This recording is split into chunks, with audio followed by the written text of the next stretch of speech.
ng bayan, maasahan anumang panahon.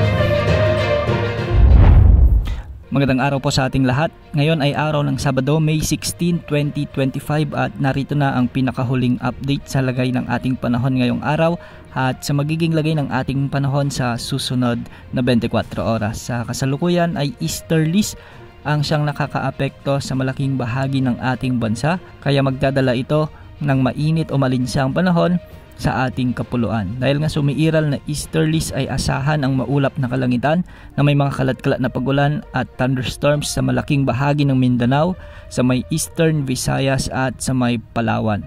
Pinag-iingat natin ang ating mga kababayan dito, lalo na yung ilang araw nang nakakaranas ng mga pagulan dahil posible ang banta ng mga biglaang pagbaha o pagguho ng lupa, lalo na kung may mga umiiral na katamtaman hanggang sa kung minsan ay malalakas na pag-ulan. Para naman sa Luzon, asahan din ang mainit na panahon ngayong umaga hanggang tanghali, ngunit pagsapit ng hapon at gabi ay posible na ang pag-iral ng mga thunderstorms na siyang posibleng magdulot ng mga pag-ulan sa may Ilocos Region, Cordillera Administrative Region, sa ilang bahagi ng Cagayan Valley, sa may Central Luzon, ilang bahagi ng Bicol Region, ilang bahagi ng Calabarzon at Mimaropa, kasama na rin ang Metro Manila. Pinag-iingat rin natin ang ating mga kababayan sa mga posibleng makaranas ng mga severe thunderstorms sa banta ng mga biglaang pagbaha o pagguho ng lupa.